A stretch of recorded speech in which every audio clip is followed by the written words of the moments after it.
오늘 말씀 베드로전서 2장 22절에서 25절 서로 교독하고 25절을 함께 읽겠습니다. 그는 죄를 범하지 아니하시고 그 입에 거짓도 없으시며 욕을 당하시되 맞대어 영하지 아니하시고 분하여 당하시되 미워하지 아니하시고 오직 우리로 충만하시는 이에게 불쌍하시며 친히 나무에 달려 그 몸으로 우리 죄를 담당하셨으니 이는 우리로 죄에 대하여 죽고 의에 대하여 살게 하려 하심이라. 그가 채찍에 맞음으로 너희는 나음을 얻었나니 너희가 전에는 양과 같이 길을 잃었더니 이제는 너희 영혼의 목자와 감독 되신 이에게 돌아왔느니라. 아멘. 하나님 아버지, 오늘도 주님께서 말씀하여 주시고 저희 모두의 마음이 옥토밭이 되어서 진리의 말씀을 믿음으로 받게 하시며 30배, 60배, 100배로 결실할 수 있게 하여 주시옵소서. 종의 입술을 주장하시고 성령님의 도구로 사용하여 주옵소서. 예수 그리스도의 이름으로 기도하옵나이다. 아멘. 한번 따라하겠습니다. 가시나무에서 생명나무로. 오늘 제목입니다. 제가 2주 동안 없었는데 제가 없는 동안에 더 많은 분들이 나왔다는 소식을 들었어요. 그래서 내가 없어야 되는구나 그런 생각을 했습니다. 네. 오늘은 어떻게 나오셨는지 모르겠어요. 우리나라에 대형 산불이 일어나서 수많은 피해를 했죠. 또 미얀마에서는 대형 지진이 일어나서 또 수많은 사람들이 목숨을 잃고 가족과 재산을 잃은 그런 상처를 가지고 지금 수습을 하는 가운데 있습니다. 교회들도 불에 탔고 사택도 불에 타고 그래서 어떤 교회는 그냥 전체가 다 타버리고 또 사찰도 타고 많은 어려움들이 있습니다. 우리 한옥분 권사님 조카도 그 영덕에 살고 있는데 4층에서 새를 들어서 4층에 살고 있는데 2층까지 불이 탔대요. 그래도 또 4층까지는 올라오지 않아서 지금 이제 아직까지 집에 들어가지 못하고 지내고 있는 것 같습니다. 우리가 더 그분들을 위해서 이제 기도해야 되고, 그래서 우리 돌아오는 주일에는 우리 구제연금을 좀 했으면 좋겠어요. 산불 난 분들, 또 지진으로 인해서 고통 중에 있는 미얀마 사람들, 그들을 위해서 그래도 우리가 좀 더 나은 환경, 조금 더 덜 아픈 그런 상황 속에 있기 때문에 우리가 헌금을 했으면 좋겠습니다. 여러분 한 주간 동안 기도하시면서 다음 주에 뭐 많고 적고 따지지 마시고 정성을 다해서 기도하시면서 헌금을 하시면 좋겠어요. 그 헌금할 때에는 구제연금 이렇게 산불 구제연금 이렇게 헌금 제목을 하셔서 내시면 좋겠습니다. 그리고 또 한 가지 우리가 더 기도해야 될 것은 우리 나라를 위해서이죠. 여러분 다 아시는 것처럼 대통령이 탄핵이 되었습니다. 이제 새로운 대통령을 선출해야 되는데 하나님의 마음에 합당한 사람, 이 나라와 민족을 위해서 정말 생명 바쳐서 일할 수 있는 그런 대통령과 또 위정자들, 일꾼들을 세워주시도록 여러분 기도할 때마다 계속해서 기도해 주시기 바랍니다. 6월 3일까지 대통령을 선출을 해야 돼요. 그 안에. 그래서 아마 6월 3일 날쯤 대통령 선거를 하지 않을까 싶은데 어쨌든 좌냐 우냐 우리 그거 따질 필요 없어요. 하나님의 마음에 합한 사람, 국민을 위해서 나라를 위해서 희생하고 겸손하게 섬길 수 있는 그런 사람이면 됩니다. 하나님 앞에 기도해 주시기를 바랍니다. 자, 그럼 오늘 말씀을 함께 보도록 하겠습니다. 우리 사사기 9장에 보면요, 여룻바알이라는 사람의 아들이 있는데 그 아들 중에 아비멜렉이라는 아들이 있었어요. 근데 이 아들이 형제가 70명이 있었는데 그 70명을 다 죽이고 왕이 되는 겁니다. 그때 그 70명 중에서 막내 형제인 요담이 도망을 해가지고 겨우 목숨을 건져요. 근데 그 요담이 자기 형제들을 죽인 그 아비멜렉을 향해서 예화를 하나 이렇게 비유로 들어서 얘기를 합니다. 그것이 뭐냐 하면 숲에 나무들 나라가 있는데 나무들이 자기의 왕을 뽑으려고 이제 나무들을 찾아가서 우리의 왕이 되어달라고 얘기를 하는 거예요. 나무들이 먼저 감람나무를 찾아갔습니다. 감람나무님, 우리의 왕이 되어주세요. 그랬더니 감람나무가 나는 하나님과 사람들을 영화롭게 하는 기름을 짜는 그러한 역할을 하기 때문에 나는 너희들의 왕이 될 수 없어. 나는 안 할래 그랬어요. 또 무화과나무를 찾아갔어요. 그랬더니 무화과나무는 나는 달콤한 열매를 맺어야 되기 때문에 나 왕이 될 수 없어. 안 할래 그래. 또 포도나무를 찾아갔습니다. 그랬더니 하나님과 사람을 위해서 나는 새수를 만들어야 돼. 나 왕 되기 싫어. 안 할래 그랬어요. 그래서 할 수 없이 이번에는 가시나무를 찾아갔어요.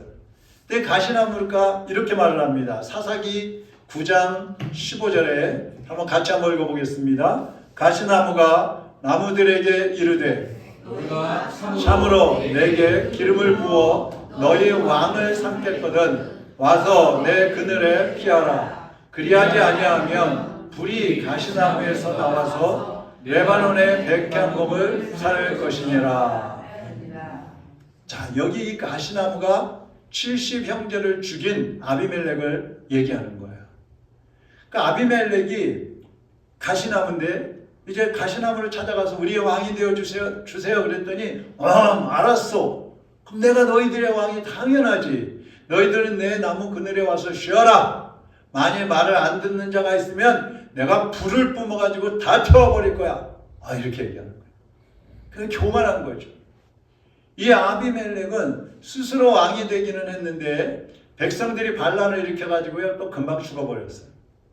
교만하니까 꺾어지는 것이죠.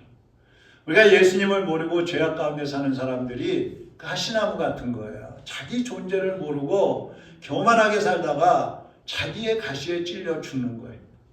오늘날 스스로 높아지려고 하고 또 국민들을 무시하는 우리 정치인들 있잖아요. 이 사람들이 가만히 보면 가시나무 같아요. 백성들, 국민들을 아랑곳하지 않고 나라가 어떻게 되든 아랑곳하지 않고 자기들만 살면 된다는 그런 잘못된 생각, 그리고 자기들만 높아지면 된다는 그런 교만함으로 살아가고 있는 모습들을 볼 수가 있어요. 그러니까 많은 정치인들이 중간에 꺾여져 버리잖아요. 예수님은 세상 가시나무들에 찔려서 십자가에 못 박혀 죽으셨습니다. 모든 사람은 한 마리의 새처럼 우리에게 찾아오신 그 예수님을 십자가라는 그 가시에다가 매달아 죽여버린 거예요. 그럼 예수님은 왜 이 세상에 오셔서 환영도 받지 못하고 누구도 알아주지 않는 그 세상에 오셔서 한 마리 가시나무의 그 새처럼 십자가에 못 박혀 죽으셨을까? 왜 그럴지 했을까? 첫째는요, 예수님은 따라하겠습니다. 쉴 곳이 없었다. 쉴 곳이 없어서 죽으셨어요. 로마서 3장 23절에 보면 모든 사람은 죄인이라고 했습니다. 로마서 3장 10절 12절에 보면 의인은 없나니 하나도 없다고 그랬고요. 하나님을 찾는 사람도 없다고 그랬고요. 선을 행하는 사람도 없다고 했어요. 아예 없다는 거예요. 한 명, 두 명 있는 것도 아니에요. 모든 인간은 스스로 왕의 자리에 올라가 가지고 자기 속에 있는 그 가시를 가지고 사람들을 찌르고 죽이고 피 흘리게 만들고 그러다가 결국에는 자기들도 그 가시에 찔려 가지고 죽는 거예요. 악하고 교만한 그 가시들로 가득한 그 사람들 속에는 예수님이 들어가서 쉬실 만한 그러한 자리가 없었어요. 그래서 예수님 뭐라고 하십니까? 나는 머리 둘 곳도 없다. 머리 둘 곳도 없다. 다른 사람들도 서로 다가가면은요, 안식을 주는 것이 아니라 상처를 주고 피를 내게 만드는 그런 가시 역할을 사람들이 하고 있어요. 우리 예수님은 이 세상을 구원하셨지만 머리 둘 곳도 없이 쉴 곳도 없이 그렇게 살다가 돌아가셨어요. 누구도 예수님을 환영하지 않았고 예수님에게 쉼터를 제공하지 않았어요. 오히려 예수님은 이 사람 저 사람에게 찔려가지고 항상 피투성이로 살다가 골고다 언덕으로 가실 때에도 많은 사람들이 따라오기는 했지만 그들 모두는 예수님을 십자가에 못 박으라고 소리 지르는 사람들이었고 그들 가운데 수많은 제자들, 모든 제자들은 도망을 가버렸어요. 홀로 걸어가고 계시는 거예요. 예수님은 쉴 것이 없는 이 세상에 쉼터가 되어주기 위해서 오셨습니다. 모든 사람들에게 수고하고 무거운 짐진 자들아 다 내게로 오라. 내가 너희를 쉬게 하리라. 너희는 나에게 쉼터를 주지 않았지만 나는 너희의 쉼터가 되어주겠다. 내게 와서 쉬어라고 말씀하셨어요. 그래서 예수님의 몸은 십자가에 올려지시면서 결국은 그 십자가 위에서 예수님은 쉼을 얻게 되시는 거예요. 비참하지 않습니까, 여러분? 십자가 위에서 어떻게 쉬겠어요? 그러나 예수님에게는 그곳이 쉼터가 되셨고 결국 그곳에서 죽으셨지만 3일 만에 부활 생명을 누리게 되는 것입니다. 예수님은 쉴 곳이 없어서 십자가에 못 박혀 죽으셨어요. 우리가 그 예수님에게 쉼터를 제공하지 않았기 때문에 예수님은 십자가에 못 박혀 죽으신 것입니다. 두 번째로 예수님이 왜 십자가에 못 박혀 죽으셨느냐? 예수님 외에 다른 가시나무 새들이 생기지 않게 하기 위해서 죽으신 거예요. 여러분도 인생을 살다 보면 여러 사람들에게 상처를 입은 경험을 많이 하셨을 거예요. 나에게 친한 사람에게 때로는 상처를 받고 때로는 내가 알지 못하는 사람에게도 상처를 받은 경험이 있을 거예요.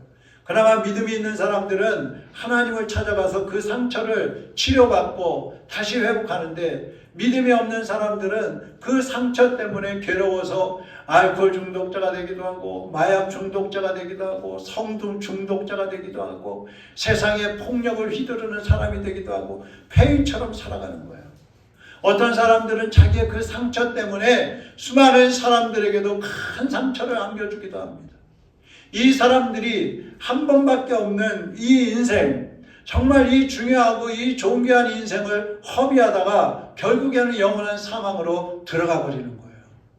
예수님은요, 이 가시로 사람들을 찌르고 또 자기도 찔려 죽는 그 사람들이 더 이상 생겨나지 않게 하기 위해서, 그들이 다시 이제 회복하고 생명을 얻어서 새로운 삶을 살아갈 수 있도록 하기 위해서 예수님은 십자가에 못 박혀 죽어주신 것입니다. 예수님이 로마 병사들에게 또 대제사장 무리에게 붙잡혀가지고 재판을 받으시잖아요. 빌라도 총독에게 재판을 받으십니다. 그때 수많은 백성들이 모였는데 그들이 하는 말은 한 가지였어요. 저 예수를 십자가에 못 박으소서, 십자가에 못 박으소서, 계속 소리를 지릅니다. 여러분, 재판을 받고 있는 예수님의 귀에 그 소리가 들릴 때에 그 소리는 귀를 찢었어요. 예수님의 심장을 찢는 소리였어요. 예수님은 백성들이 쏘아대는 그 가시에 찔려가지고 십자가에서 피 흘리며 죽어주셨어요. 예수님은 모든 사람이 죄와 사탄의 가시에 찔려서 더 이상 죽지 않도록 그것을 막기 위해서 머리에는 가시관을 쓰고 피를 흘리며 돌아가셨습니다. 손과 발은 대못에 찔려가지고 뼈가 부수어지고 고통과 피 흘림 속에 돌아가셨습니다. 옆구리와 심장은 창에 찔려가지고 심장이 터져서 온몸에 물과 피를 다 쏟으시면서 십자가에 달리셨습니다. 왜요? 우리가 그 십자가에 달리지 않게 하기 위해서, 우리가 그 대못에 찔리지 않게 하기 위해서, 우리가 그 창에 찔려서 심장이 터지지 않게 하기 위해서 예수님이 대신 찔리시고 당하신 것입니다. 누가복음 23장에 보면요, 빌라도가 예수님을 재판을 했는데 죄를 찾지 못한 거예요. 그래서 사람들에게 나가서 그럽니다. 내가 저 예수에게서 죄를 찾지 못했는데 저 예수를 풀어주고 살인자로 붙잡혀 있는 바라바를 내가 내어줄 테니까 너희들이 사형을 시켜라 그럽니다. 근데 유대인들이 말을 듣지 않습니다. 끝까지 예수를 죽여라, 예수를 죽이고 바라바를 살려라, 소리 지릅니다. 그래서 결국에는 그 살인자인 바라바를 내어주고 예수님을 십자가에 못 박아 죽이는 거예요. 전해오는 말에 의하면은 바라바가 풀려나가지고 이제 밖에 나가니까 많은 사람들이 골고다 언덕으로 몰려가더래요. 그래서 자기도 따라갔어요. 무슨 일인가 가서 보니까 한 사람이 십자가에 매달려가지고 벌거벗겨진 채로 십자가에 매달려서 피투성이가 되어져 늘어져 있는 거예요. 그래서 물어봤어요. 옆에 있는 사람한테. 저 사람이 누구예요? 그랬더니 그분은 예수예요. 저분이 왜 저렇게 십자가에 달려있지요? 바라바라는 사람을 대신해서 저 사람이 사형당하시는 거예요. 그 사람이 가슴이 찔렸어요. 그래서 그 말을 듣고 예수님 십자가 밑에 가서 무릎을 꿇고 예수님, 주님 때문에 제가 살았군요. 주님 때문에 제가 사형당하지 않게 되었군요. 제가 주님을 믿겠습니다. 주님 앞에 고백을 했다는 거예요. 여기 바라바가 바로 저와 여러분인 것입니다. 예수님은 우리가 찔려야 하는 그 죄와 저주의 그 가시, 그 찔리지 않게 하기 위해서 우리 대신해서 예수님이 찔려주셨고 죽임을 당해 주신 것입니다. 여러분, 저와 여러분이 오늘 여기 있는 것은, 저와 여러분이 저주 아래 거하지 않게 된 것은 바로 예수님이 우리 대신 십자가를 지셨기 때문인 것입니다. 오늘 그 예수님 때문에 우리가 구원받았고, 그 예수님 때문에 우리가 저주를 벗어버리게 되었고, 그 예수님 때문에 영원한 지옥불에 들어가지도 않아도 되게 된 것을 주 안에서 감사하시기를 바랍니다. 오늘 본문 말씀 22절에서 24절의 말씀을 쉬운 성경으로 우리 같이 한번 읽어보도록 하겠습니다. 같이 읽습니다. 그분은 죄가 없으시며 거짓을 말한 적도 없으십니다. 예수님은 모욕을 당해도 욕하지 않으시고 고난을 받을 때에도 위협하지 않으셨습니다. 그는 모든 것을 공정하게 심판하시는 하나님의 손에 자신을 맡기셨습니다. 그리고 몸소 우리 죄를 짊어지고 십자가에 달려 돌아가심으로써 우리가 더 이상 죄를 위해 살지 않고 의를 위해 살 수 있게 하셨습니다. 그리스도께서 상처를 입으심으로써 우리가 낫게 된 것입니다. 아멘. 예수님은 죄가 없으신 분이지만 우리를 사탄과 지옥의 저주에서 건져주시기 위해서 십자가에 못 박혀 죽으셨어요. 더 이상 우리가 죄 가운데 살지 않고 이제 하나님의 의로운 백성으로 살게 하기 위해서 예수님이 대신 죽어주셨어요. 그 예수님 때문에 오늘 저와 여러분이 여기 앉아서 하나님 앞에 예배드릴 수 있게 된 것입니다. 사랑하는 여러분, 주님의 고난, 그 고난이 바로 우리의 고난인 것입니다. 바로 우리가 받아야 할 그러한 고난이었던 것입니다. 그런데 주님이 대신 고난을 받아주셨기 때문에 우리는 고난을 받지 않아도 되는 그러한 의로운 하나님의 백성이 된 것입니다. 주님의 고난에 동참하기 위해서, 주님의 고난이 나의 고난이 되게 하기 위해서, 그리고 주님의 영광이 나의 영광이 되게 하기 위해서 이제 우리는 주님이 가신 그 길을 걸어가야 하는 것입니다. 주님의 고난과 나의 고난이 상관없다는 생각으로 살면 안 되고, 이제 내가 나를 대신해서 고난당해 주신 그 예수님을 위해서 내가 이제는 고난을 당하겠습니다. 내가 이제 주님이 가신 그 길을 걸어가겠습니다. 이 사순절 기간 동안에 여러분이 주님 안에서 결단하고 믿음으로 걸어가시기를 주님의 이름으로 축원합니다. 세 번째로, 예수님이 고난을 당하시고 십자가에 죽으신 것은 가시나무를 생명나무로 바꾸기 위해서입니다. 한번 따라가겠습니다. 가시나무를 생명나무로 바꿔라.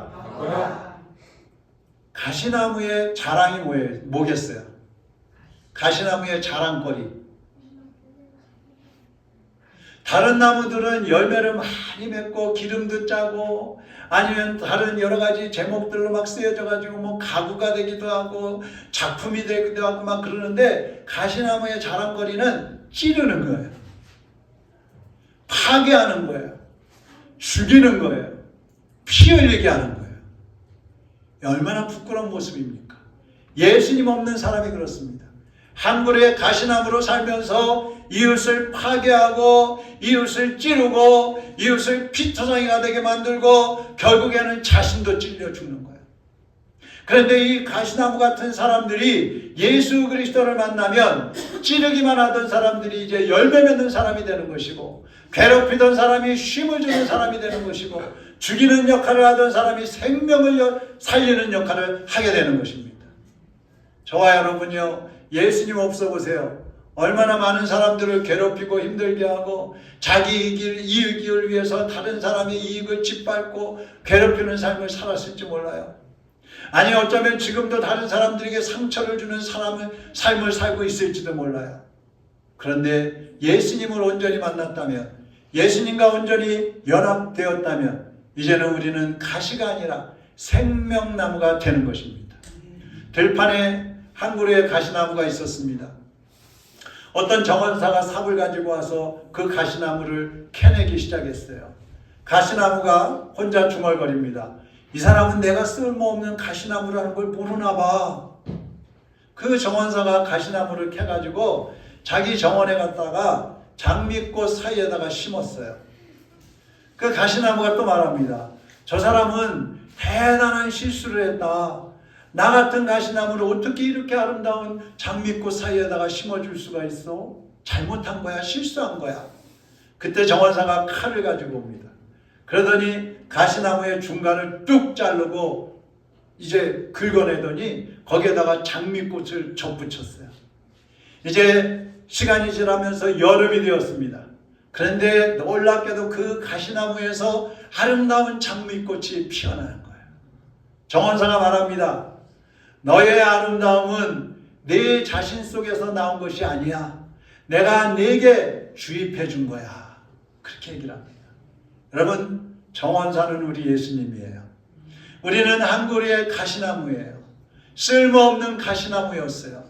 그런데 예수님이 우리를 캐내다가 우리를 잘라가지고 우리를 다듬어가지고 우리 속에 생명나무를 접붙여 주신 거예요. 가시나무로 살던 사람 우리가 이제 생명나무이신 예수님과 딱 연합을 하면서 생명을 살리는 나무가 되어버린 거예요. 지금 예수님은 우리에게 말씀하십니다. 얘들아, 더 이상 가시나무로 살지 말거라. 더 이상 다른 사람들에게 상처를 입히지 말아라. 더 이상 다른 사람들을 찔러서 피투성이가 되게 하지 말고 생명나무로 살아라. 하나님의 자녀들은 가시로 살면서 사람들을 찌르고 상처를 내고 죽이면 안 되는 거예요. 예수님과 연합한 성도들은 이제 열매를 주고 향기를 내고 그늘을 주어서 인생에 지쳐있는 사람들이 와서 쉼을 얻게 하고 방황하는 사람들이 와서 이제 쉼을 얻게 하고 힘을 내게 해주는 그런 역할을 해줘야 된다는 겁니다. 영원히 굶주려서 말라 죽어가던 사람들이 여러분을 찾아와서 성령의 열매를 따먹고 하늘의 신령한 만나를 공급받게 된다면 우리의 인생은 성공한 인생이 되는 거예요. 이 고난주간에 우리는 아무 생각 없이 주님의 고난과 나는 멀리 떨어져 있는 것처럼 그렇게 살면 안 됩니다. 이제 우리가 이 고난주간을 맞이해서 사람들에게 고난을 주던 우리의 모습들을 돌아보면서 고난을 주던 그 가시들을 하나하나 꺾어내고 잘라내고 주님의 생명에 이제 우리가 연합된 사람이 되었으므로 생명나무의 열매를 맺고 사람들에게 영생의 그 열매를 나눠주는 그러한 삶을 살아간다면 이 고난주간이야말로 우리에게 큰 축복의 시간이 될 줄로 믿습니다. 저는 그 하덕교, 이분이 이제 지금 목사가 됐는데 이 하덕교 목사님이 부른 가시나무새라는 노래를 참 좋아합니다. 이 가시나무새에는 예수님이나 하나님 이야기는 단어는 전혀 나오지 않아요. 근데 이분이 이 곡을 만들 때에 불신자들에게 예수님을 전하기 위해서 이제 은유적으로 예수님과 하나님 이런 단어들은 가사 속에다가 은유적으로 집어넣었어요. 그래서 사람들이 이것을 읽으면서 이것을 부르면서 감동을 받게 한 거예요. 여기에 나오는 당신이 있습니다. 당신.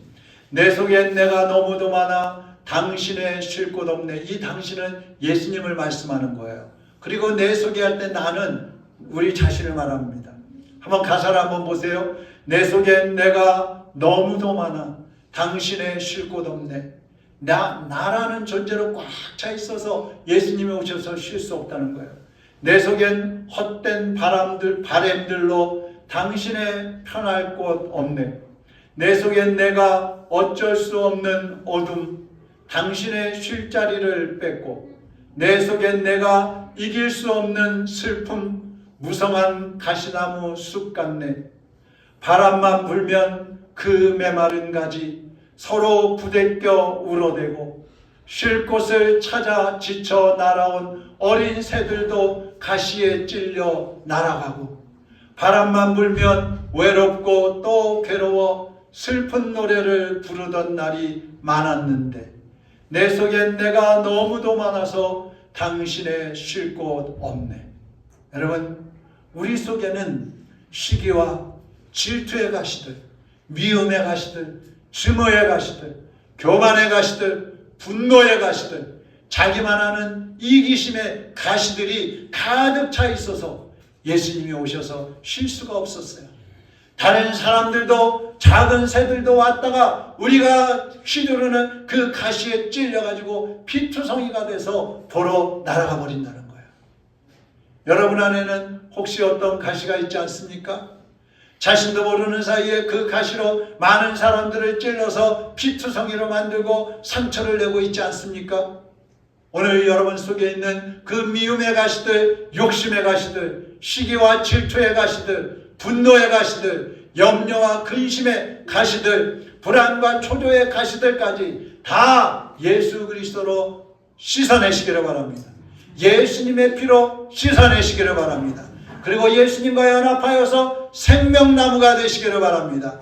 지친 작은 새들이 와서 여러분을 통해서 힘을 얻고 힘을 내고 인생을 다시 새롭게 살아갈 수 있는 용기를 가질 수 있도록 여러분이 그들에게 생명을 전하는 하나님의 사람들로 일어나시기를 주님의 이름으로 축원합니다. 우리 다 같이 눈을 감겠습니다. 지금까지 우리 속에 있던 가시들을 깎아달라고 주님 앞에 기도하십시오. 내 속에 어떤 가시가 있습니까? 미움의 가시, 질투의 가시, 사람들을 향해서 분노를 내는 그런 가시들, 게으르고 악한 가시들, 나태한 가시들, 불신앙의 가시들, 염려와 근심, 불안, 초조의 가시들 다 주님 앞에 내려놓으시기를 바랍니다. 주님의 십자가에 못 박아버리시기를 바랍니다. 지금까지는 작은 새 한 마리도, 연약한 사람 한 사람도 내가 제대로 품을 수 없었다면 이제는 그들이 내 안에 와서 힘을 얻고 그들이 내게 다가와서 용기를 얻고 내가 그들에게 예수 그리스도의 사랑을 실천하고 내가 그들에게 주님으로 같은 주님께로부터 받은 그 은혜를 나누어주는 그런 삶을 살게 해달라고 기도하시기를 바랍니다. 이제는 모든 사람을 끌어안고 모든 사람을 내 품에 안고 갈 수 있는 넓은 가슴에 그리스도인이 되게 해달라고 기도하시기를 바랍니다. 이 시간 우리 같이 한번 하나님 앞에 고요히 기도하겠습니다. 살아계신 하나님 아버지, 하나님의 자녀들이 오늘 이 시간에 우리의 모습을 돌아볼 때에 너무나 많은 사람들을 찌르고 아프게 하고 상처를 주며 피투성이가 되게 만든 그러한 가시로 살았습니다. 그러한 가시나무로 살아왔습니다. 하나님 우리를 용서하여 주시옵소서. 죄와 사탄의 가시에 찔려서 우리도 피투성이가 되고 영원한 지옥불에 들어갈 수밖에 없는 우리 영혼이었지만 예수 그리스도의 피 흘려 주심을 통하여 주님이 대신 우리를 대신하여 죽어주심을 통하여 우리가 새 생명을 얻었습니다. 모든 가시를 벗어나서 자유함을 얻게 되었습니다. 주님, 이제 주님께로부터 받은 이 어마어마한 이 사랑과 이 은혜를 가지고 우리 많은 영혼들을 구원하고 살리고 회복시키는 데 쓰임받게 하여 주시옵소서. 작은 새들이 나에게 다가올 때에 그들에게 위로를 주고 용기를 주고 힘을 더해 줄 수 있는 믿음의 사람들로 살아가게 하여 주시옵소서. 하나님 아버지, 우리 속에 있는 가시들을 성령의 불로 태워 주시옵소서. 성령의 방망이로 두들겨 부숴내 주시옵소서. 성령의 검인 하나님의 말씀으로 깎아내 주시옵소서. 그리고 그곳에 생명나무 예수님을 접붙여 주시옵소서. 이제는 우리 속에서 생명의 열매가 맺게 하여 주시옵소서. 사랑의 열매가 맺게 하여 주시옵소서. 세상 사람들을 구원하는 구원의 열매가 맺어지게 하여 주시옵소서. 예수 그리스도의 이름으로 기도하옵나이다. 아멘.